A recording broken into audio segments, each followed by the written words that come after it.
Well guys, this is the video that I really did not want to have to make, but I did a video recently of my Ford Ranger, my Roush Ranger, and the squeakiness underneath of it. And I took it into the dealership, Metro Ford here in Oklahoma City. Had them look at it. They said it was the upper control arms and that the bushings were falling apart and rotting. So I had those replaced, and guess what? Didn't fix it. It's still squeaking. So a week later, I take it back to the dealership. Well, 2 days later, I took it back to the dealership, and they told me that the lower ball joints were bad. So a week later, I take it in. They replaced the lower ball joints. I sat there in the waiting room for 6 hours while they did it.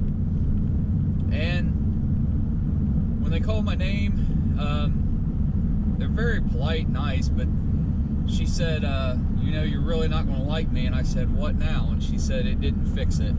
It's still squeaking. I'm like, are you kidding me? Like, I just couldn't believe it. And she said, you can either take it back and keep bringing it back until we figure it out, or you can leave your truck here. And I just basically said, keep it until it's fixed. I don't want it back until it's fixed.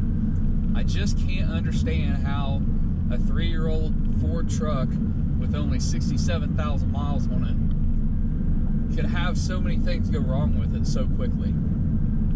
So the dealership has my truck. I have no idea when I'm going to get it back.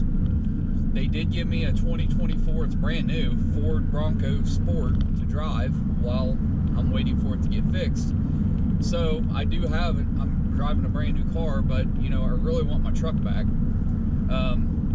This whole process has just been a little bit disappointing, and I just didn't expect parts like that to start failing on that truck so soon. So I'll update you guys when I get it back to find out what the ultimate deal was, but I can tell you this. I paid $7,000 extra for an extended service contract, which is like an extended warranty. And boy, I'm glad I did, because, you know, a month into having that truck, we had to replace the radiator because somebody at the factory didn't tighten down the hose, and basically all the antifreeze leaked out and it overheated. Thankfully, it didn't damage the, you know, the head or anything, or the block or anything. So that had to get replaced. That was a couple $1,000s worth of work that warranty covered. Now all this, I mean, I'm going to definitely go over that $7,000 that I paid for the extended service contract to a point where they're probably going to want to try to drop me and not pay for anything. But, you know, as far as I'm concerned, keep replacing parts on that truck until you figure it out. I don't know what it is. All I can tell you is that after the video I made,